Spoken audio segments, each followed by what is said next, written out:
자, 여러분 이제 우리 성경 봅시다. 그러면 우리 이제 아날로그로 하는 게 더 편할 수도 있어요. 자, 여러분 창세기 1장 25절 찾아가 보면 이렇게 되어 있습니다. 하나님이 이제 성경 빨리 찾을 수 있는 분들은 한번 찾아보세요. 하나님이 땅의 짐승을 그 종류대로, 가축을 그 종류대로, 땅에 기는 것과 모든 종류대로 만드셨다. 여기 이제 하나님께서 이제 지으신 생물, 창세기 1장 25절이에요. 분류하는데 식물이 포함되지 않아요. 재밌죠? 성경의 세계관 속에서는요, 식물은 동물과 같은 생명체가 아니라고 봐요. 그냥 배경으로만 보는 거예요. 그렇기 때문에 동물만 세 종류로 나누는데 어떻게 됩니까? 땅의 짐승, 육축, 그리고 땅에 기는 것, 이게 세 개를 나눠요. 그 다음에 이제 십계명을 한번 가보면, 십계명은 뭐죠? 이제 우상을 만들지 말라고 할 때 분류를 하는 방식이에요. 출애굽기 20장 4절 넘어가 보세요. 출애굽기 20장 4절. 또 위로 하늘에 있는 것이나 아래로 땅에 있는 것이나 땅 아래 물속에 있는 것, 여기도 이제 세 가지로 나눠요. 그죠? 하늘, 땅, 물속.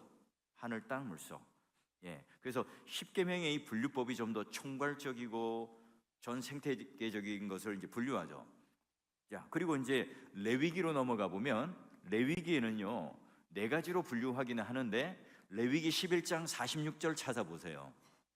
요거는 한번 천천히 한번 찾아봅시다. 레위기 11장 46절.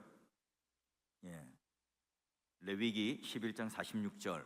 여러분 찾았으면 한번 같이 읽어보도록 하죠. 함께 읽습니다. 시작. 이는 짐승과 새와 물에서 움직이는 모든 생물과 땅에 기는 모든 길짐승이 대한 규례니. 됐습니까?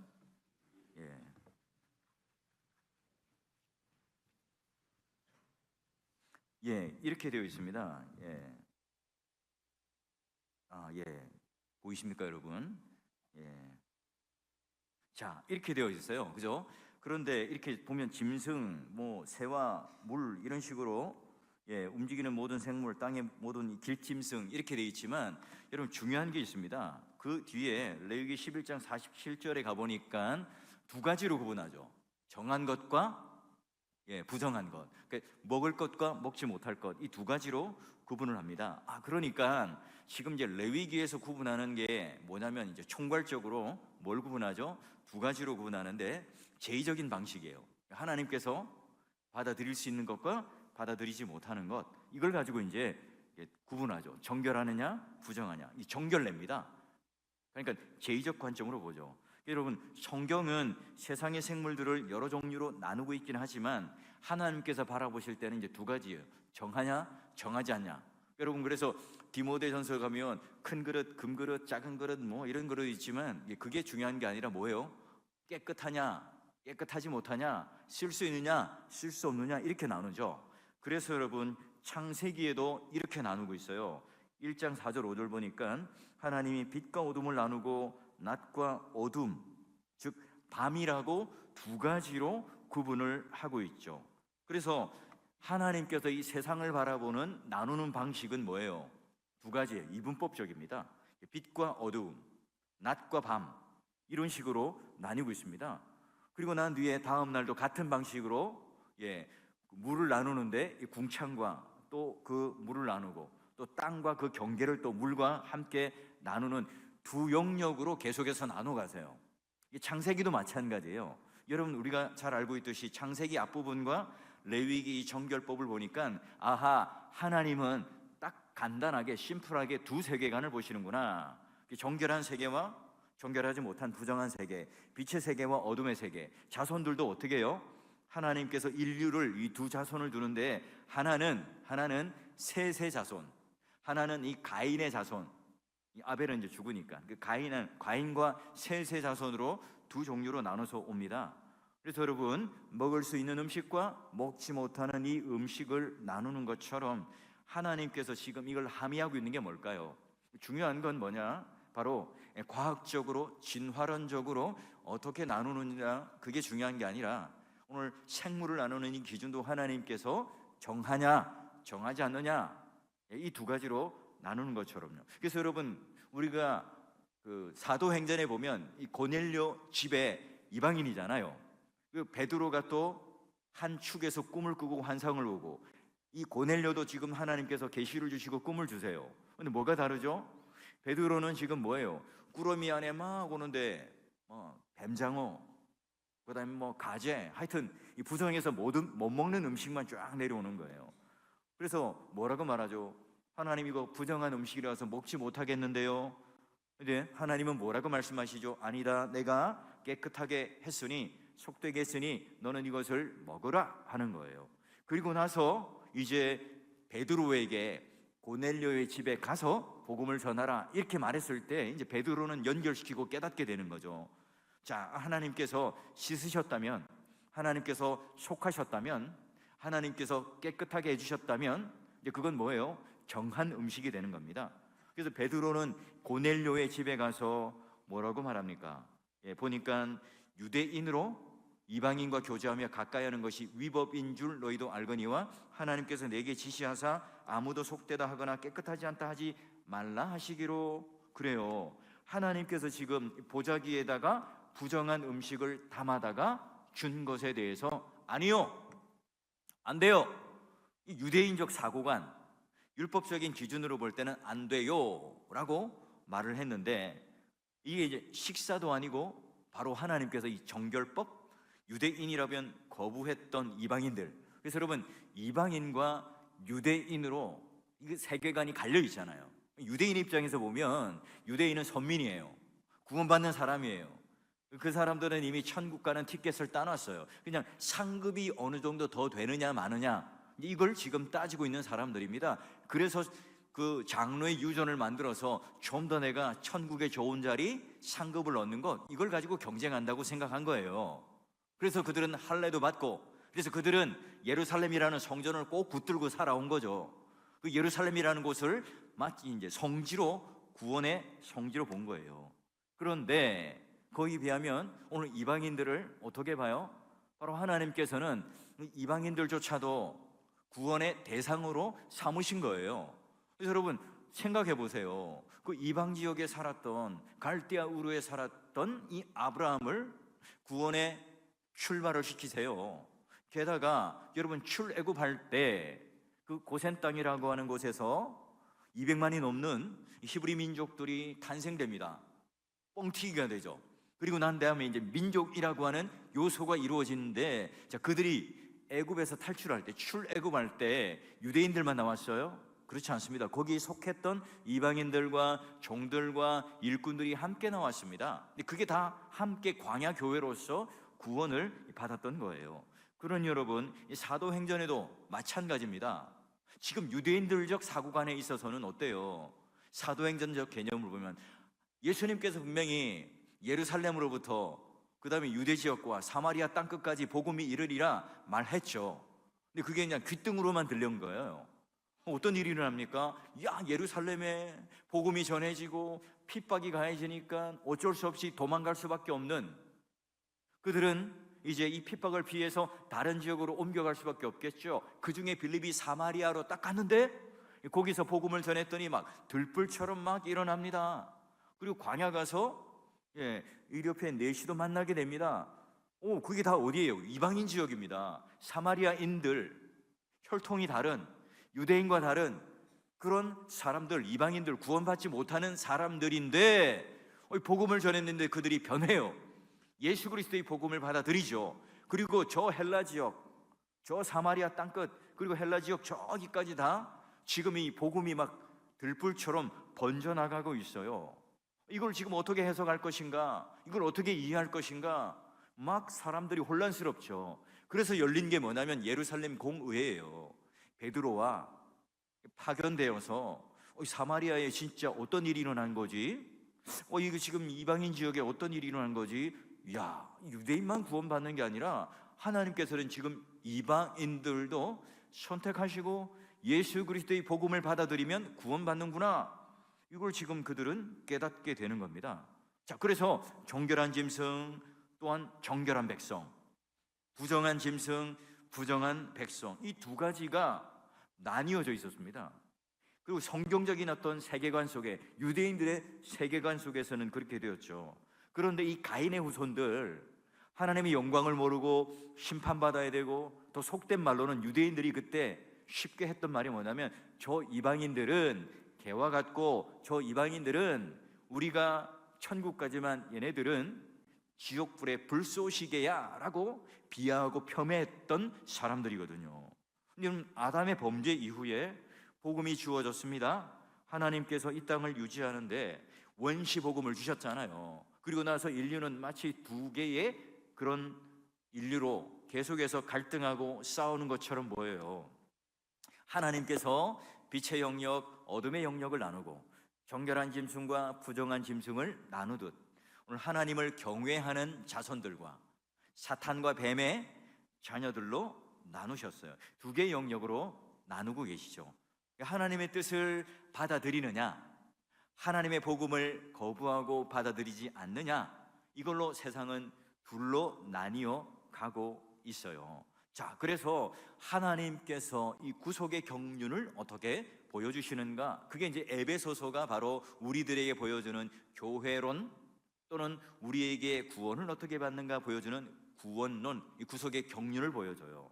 자, 그러면 오늘 우리가 7항이, 도로토 7항이 뭐냐면 바로 하나님께서 어떤 자들에게는 복음을 주시고 어떤 자들에게는 복음을 주시지 않는가에 대한 고민인 거거든요. 7항을 보게 되면 우리 주보에도 실려 있습니다. 보시면 하나님께서는 복음을 통해 구원하시는 하나님의 뜻에 관한 비밀을 구약 아래에서는 누구만요? 단지 소수의 사람에게만 계시했고요, 신약 아래에서는 민족 간의 차별이 많은 사람에게 다 이 비밀을 드러내셨다, 차별 없이 다 드러내셨다 하는 거죠.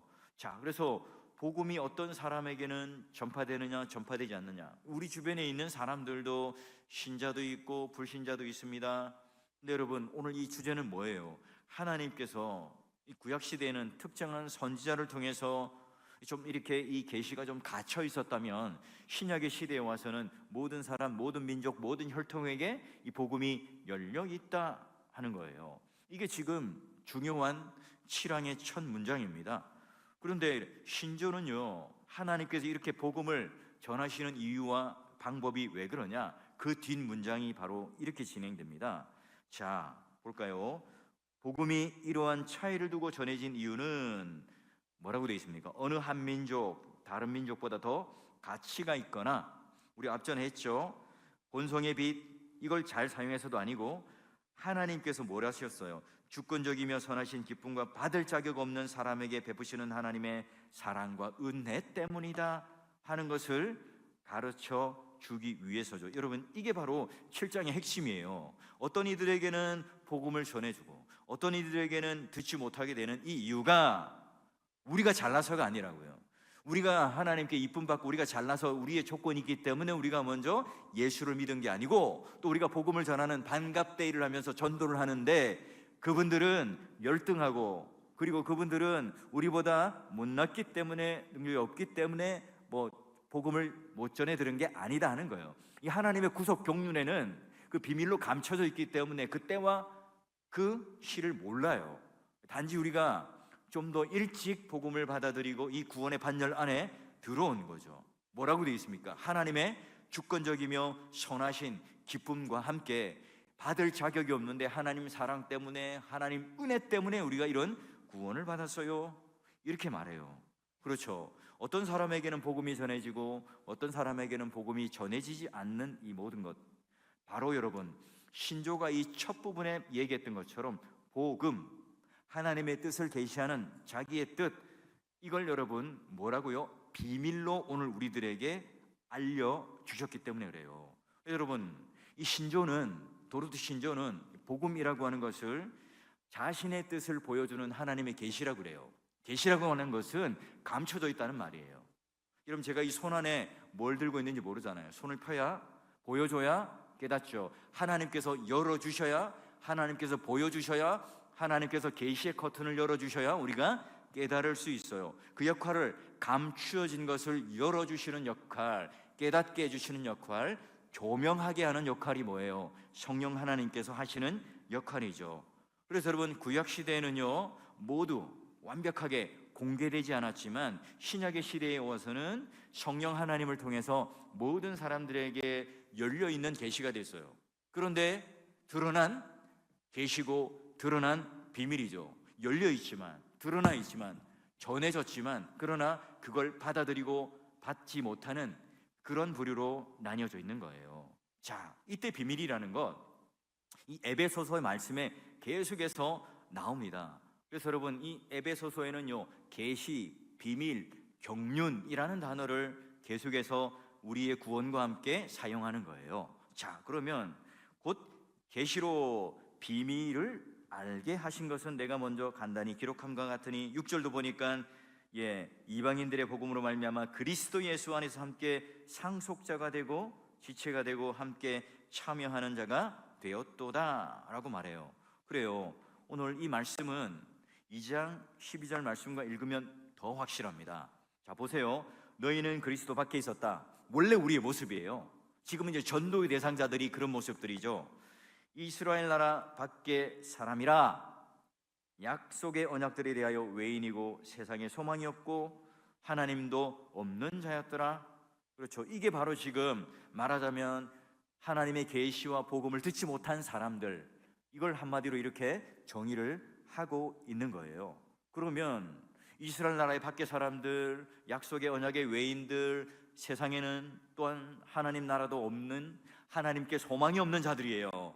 이런 사람들이요, 근데 3장 6절에 가보면 뭐라고 되어 있습니까? 후사다, 함께 지체가 되었다, 함께 약속한 자가 되었다, 하나님의 자녀가 되었다, 이렇게 고백하는 거예요. 여러분, 우리는 이 비밀을 아는 자가 되었어요. 우리는 이 계시가 우리 가운데 빛 가운데로 그 계시를 받아들이는 자가 된 겁니다. 그러니 우리는 뭐예요? 자격 없는, 조건 없는 자이지만 하나님의 사랑을 통해서 그 구원에 대한 놀라운 선물을 이미 누리는 그 사람이라는 것에 감사하고요. 그래서 오늘도 우리가 예배를 드리고, 예배를 드림으로 참된 인간이 어떤 삶을 살아가는가, 하나님은 어떤 분인지를 깨닫고 우리는 경배하고 예배드렸죠. 그러니 여러분, 오늘 내가 하나님 앞에 빛의 자녀로, 빛의 세계로 예수 그리스도의 계시를 받아들인 것에 대하여 감사함으로, 하나님께서 나를 구원해 주신 것에 대하여 그 은혜에 대한 보답과 감사와 찬양으로, 또한 그 삶으로 여러분 늘 하나님 앞에 참된 예배와 하나님 앞에 참된 경외하는 삶을 살아가는 저와 여러분 되시기를 주의 이름으로 축원합니다.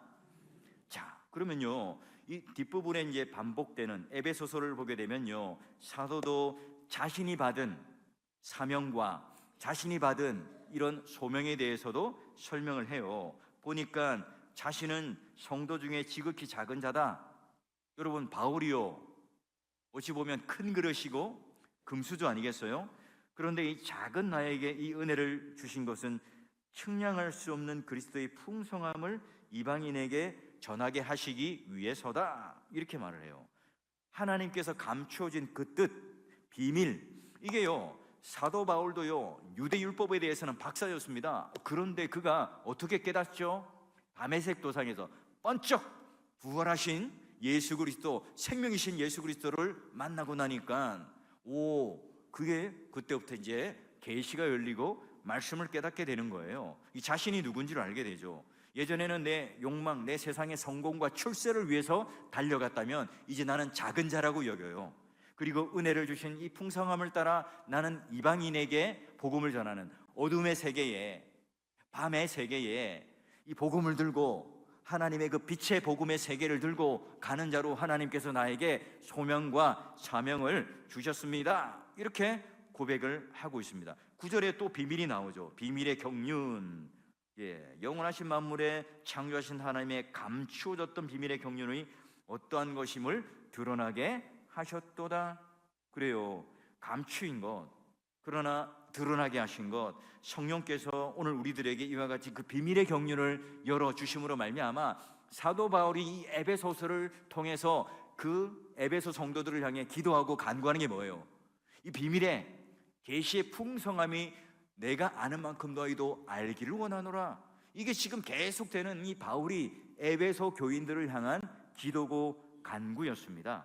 그러면 이제 이 교회로 말미암아 하늘에 있는 통치자들과 권세자들에게 하나님의 각종 지혜를 알게 하시고 곧 영원부터 우리 주 예수 그리스도 안에서 예정하신 뜻대로 이 모든 것들이 된 거다. 지혜자, 권세자, 왕들 다 뭐예요? 그런 하나님께서 계시로 열어주시고 비밀을 알려주셔서 교회로 말미암아 그 권위를 인정받고 또한 그걸 통해서 계시를 깨닫고 간다는 거예요. 이스라엘 왕도 누구의 통제를 받아요? 하나님 말씀의 통제를 받는 겁니다. 진짜 이스라엘 왕은요, 하나님 말씀을 듣는 사람이 진짜 이스라엘 왕이었어요.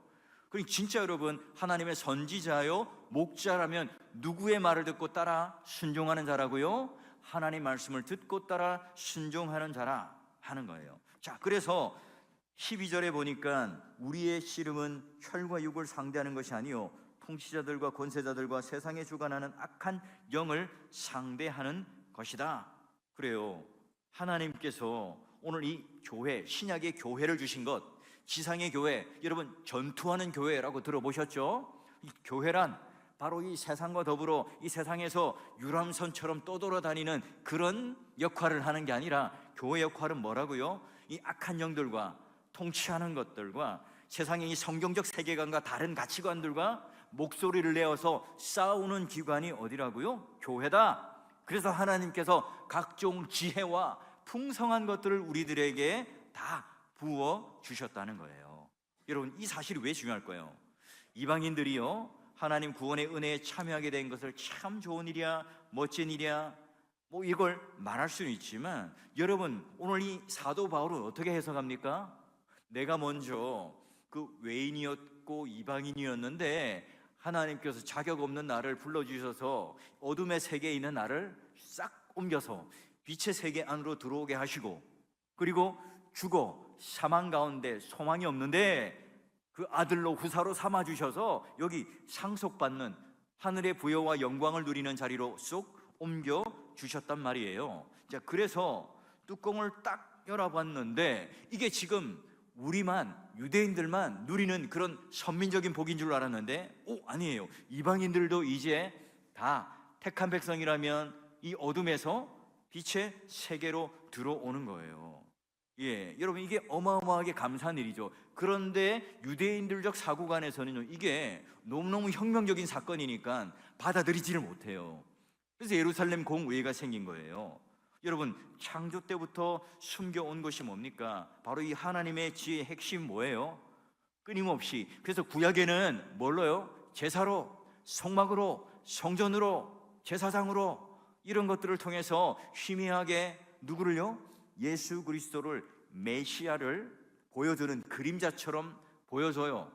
수없이 연약한 부족한 이 제사를 끊임없이 반복적으로 드려야 그 짐승이 피 흘리고 있는 그 모습을 보면서 역겨운 모습과 피비린내를 맡으면서 내 죄악을 맛봤다면 우리는 이제 예수 그리스도의 십자가 앞에 세워져서 완벽한 그 계시 앞에 우리는 세워져서 우리의 죄를 깨닫고 하나님께서 우리를 구원하여 주시는 예수 그리스도 그 중보자를 통해서 구원이라고 하는 것을, 이 과거의 제사와 성전과 제도의 그런 한계 속에 있던 것을 다 자유케 하셔서 하나님께서 계시를 열어주고 말씀으로 우리를 낳고 그 말씀에 따라 살아가는 놀라운 은혜의 자리에 우리를 초청해 주셨다, 그 영역 안에 두셨다는 거예요. 그래서 그 복음의 말씀을 내가 받아들이는 자와 받아들이지 않는 자, 이 두세 개의 구분이 있다는 것, 그런 이 구분을 알 때 내가 이 영역 안에 있는 것에 대하여 얼마나 감사한지, 얼마나 내가 하나님 앞에 고마운 일인지. 그럼 뭐해요? 뭐 하라고 그래요? 그러면 이 어둠의 영역에 있는 자들을 향하여 뭘 전해요? 복음을 전해요. 내가 깨달은 계시를 전합니다. 이걸 뭐라고 그래요? 유식한 말로 전도라고 그러고 선교라고 그러는 거예요. 지금 여기 내가 이제 돼지고기나 또한 삼겹살이나 족발이나 순대나 이런 거 못 먹었는데 이제 신약 시대에 오니까 이거 자유하면서 맛있게 먹을 수도 있고 장어구이도 먹을 수 있구나. 성경은 지금 그걸 가지고 자유를 누린다 이렇게 말하는 게 아니잖아요. 하나님의 그 경륜의 역사가 딱 시점이 되고 때가 참해 그 시점이 되면 오늘 언약의 자손 그 자들을 오늘 하나님 곁을 떠나고 하나님을 버리고 여전히 가인의 후손으로 바벨탑을 쌓고 죽어 멸망하는 그런 인생을 살아가는 그 자들을 뭐예요? 복음으로 건져내요. 그래서 예수 그리스도께서 이 땅에 오셔서 완전히 바꾸어 놓으신 그 판도가 뭡니까? 구약에는요 뱀의 후손, 원수일 뿐이었습니다. 근데 예수 그리스도를 통해서 구원의 손길을 통해 뭐가 달라집니까? 유대인들뿐만 아니라 이방인들에게도 복음이 전파된다는 말이죠. 여러분, 이게 바로 마태복음 4장 15절의 말씀이에요. 보니까 스불론 땅과 납달리 땅과 요단강 저편길과 이방의 갈릴리, 여기에 백성이 큰 빛을 보았다. 그죠? 빛의 세계를 봤습니다. 사망의 땅과 그늘에 앉은 자들에게 뭐가 비쳐요? 빛이 비쳤다. 이게 바로 지금 예수님께서 이 땅에 오셔서 하시는 사역에 대한 정의예요. 역사 속에 이루어가는 하나님의 경륜, 신약의 시대에 지금 하나님께서 죽음을 꺾고 사망의 권세를 꺾고 이 어둠과 사망의 그늘에 앉아 절망하고 있는 자들에게 뭘 비춰요? 빛을 비춰요. 예전에는 하나님께 도달할 수 없었습니다. 하나님께서 그곳에 빛을 비춰주지 않았죠. 여러분, 흑암 재앙이 있었던 출애굽 시대에도요, 그 애굽은 막 더듬더듬하며 완전 흑암 때문에 죽을 것 같았는데 고센 땅만 빛을 비춰 주셨잖아요. 이게 바로 오늘 예수님께서 오셔서 이방에 있는 자들, 어둠에 있는 자들, 그들에게 빛을 비춰주는 이 놀라운 사실, 바로 이방인까지 아우르는 주가 되셨는데, 바로 그 복음을 통해서 예수 그리스도를 믿지 않는 자들에게도 복음이 전파되고 전하게 되는 그 놀라운 그 사명을 우리 또한 함께 가지게 되었다는 겁니다. 자, 그러면 하나님께서는 죄인을 구원하시기를 원하는데, 바로 이 구원이 교회 안으로 한 몸 되는 것이겠죠.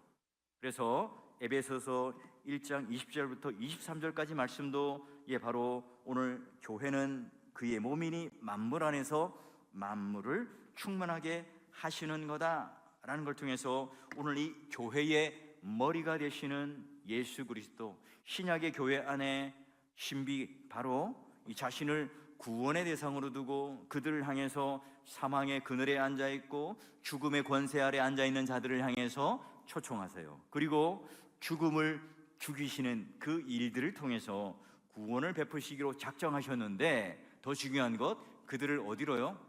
교회의 몸으로 묶으시고 연합하셨다. 이게 왜 중요할까요? 그냥 우리가 교회만 오면, 초청을 해서 우리가 예수 믿지 않는 사람들을 초청해서 교회에 왔어요. 앉히는 게 중요한 게 아니라 뭐가 중요합니까? 그들이 예수 그리스도의 몸이 되는 게 중요하죠. 그들이 지금 어둠의 영역에서 빛의 영역으로 오는 게 중요하죠. 왜요? 예수 그리스도의 몸으로 연합되어 있고 접붙임 당해 있고 붙어 있어야 뭘 할 수 있어요? 그 생명의 공급이 오늘 우리 안에 들어오겠죠. 떨어진 가지, 끊어진 가지라면 그 가지는요, 죽은 거나 다름없어요.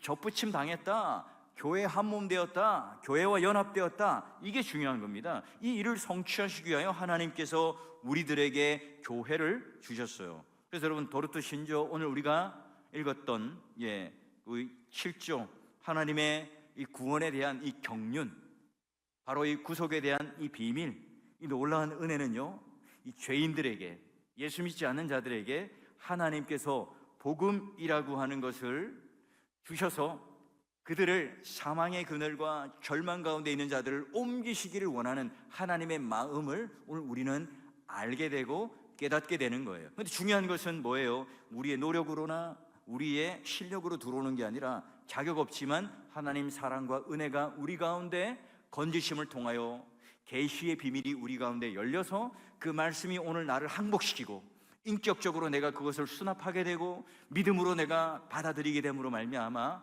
교회의 몸으로 연결돼요. 교회의 몸이 딱 연결되면, 예수 그리스도와 접속이 되기만 하면 우리 인생관이 달라지죠. 우리 세계관이 달라지고 우리 삶의 방향이 완전히 달라지게 된다는 겁니다. 그러기에 오늘 어떤 사람들은 복음을 받아들이지만 어떤 사람들은 왜 복음을 받아들이지 않는가? 이 두 가지의 세계관을 가지고 도르트 신조 이 7조는 우리들에게 이야기를 해요. 그리고 결론적으로 이렇게 말합니다. 한번 볼까요? 그러므로 끝에 보면 마땅히 받아야 할 모든 것 대신에 오히려 그토록 힘이 큰 은혜를 하나님께 받은 사람들은 어떻게 합니까? 교만하지 않습니다. 겸손하고 감사하는 마음으로 이 사실을 인정합니다. 내가 교회에 있으니까 나는 의인이고 당신들은 죄인이니까 이런 차별적인 마음을 가지고 예수 안 믿으면 지옥 가요? 이렇게 전도하면 여러분 전도가 될까요? 안 되죠. 너나 가라 천국, 네가 가는 천국 나는 안 갈 거야, 이렇게 말을 한다고요. 그러니 여러분 어떻게 해요? 하나님께 큰 은혜를 받은 사람들은 겸손하고 감사한 마음으로 이 사실을 인정하고, 그리고 이 은혜를 받지 못한 사람들에게 뭘 해요? 하나님의 엄격하고 공의로운 심판에 대하여 꼬치꼬치 캐 물으려 해서는 결코 안 되며 사도들과 함께 경배하도록 해야 됩니다 하는 겁니다. 그렇죠. 여러분, 우리 개혁교회 선배들이나 장로교 선배들은 전도할 때 무례하지 않았어요. 폭력적이지 않았습니다. 철저하게 내가 받은 그 은혜를 그들에게 나누고자 하는 낮고 겸손하고 감사하는 마음으로 시작되었다는 거예요. 도르트 신조, 바로 셋째 넷째 교리를 통해 신앙이 우리에게 주는 이 교훈은 뭐냐? 아르미니우스주의자들이 이 자기들이 생각하는 그런 열심이 아니라, 오늘 내가 이 받은 구원, 나는 지금 이 구원에 대하여 말씀을 내가 받아들이게 된 것에 대한 감사, 이 은혜에 대해서 더 내가 하나님 앞에 이 사실을 인정하는 거예요. 그러니 누구 앞에서도 내가 자랑할 게 없고, 누구 앞에서도 내가 이걸 가지고 뭔가 사람들 앞에 우월하게 생각할 게 없다는 거예요. 오히려 이제 그것 때문에 감사하고 이 은혜를 받지 못하고 있는 사람들을 향하여 하나님의 공의와 하나님의 엄격함과 하나님의 심판이 이들에게 있으면 어떨까 하는 불쌍히 여기는 마음, 민망히 여기는 마음, 긍휼히 여기는 마음, 측은히 여기는 마음이 자연스럽게 오늘 우리들 마음 가운데 들므로, 그리고 이 사도들과 함께 또 우리 믿는 사람들과 함께 복음이 전해지고 경배드리도록 함께 우리가 노력과 힘을 기울여야 한다 하는 것이 바로 신앙에 대한 우리들에 대한 또한 도전이고요, 또 우리들에 대한 약속이고, 또 우리들에 대한 하나님의 명령과 요구예요. 우리 믿음의 동역자 여러분, 우리 12월 한 달 또 사랑하는 한 영혼을 위해서 아직까지 복음을 듣지 못하고 그 계시를 듣지 못하는 그런 분이 있다면 그분들을 위해서 이름 적어놓고 함께 기도하고 복음을 전하고, 그분들도 어둠의 세계가 아니라 이 빛의 세계에 와서 예수 그리스도와 접속해서 세상의 돈과 접속하고 세상의 재미와 세상의 그런 즐거움들에 접속하며 살아가며 망해가던 그 삶이 바뀌어서 이제 그것과는 끊고 이제 빛의 세계로, 말씀의 세계로 예수 그리스도와 함께 딱 한 몸으로 연합되고 묶여서 말씀이 주는 은혜와 생명이 주는 그 공급들을 누리며 살아가기에 합당하도록 우리 모두가 그 자들을 위하여, 그분들을 위하여 함께 기도하고 애쓰며 또 전도하는 한 달이 될 수 있도록, 그리고 또한 그런 마음을 가지고 우리가 함께 주님의 추수할 일꾼으로 동참해 주시는 저와 여러분 되시기를 주의 이름으로 축원합니다.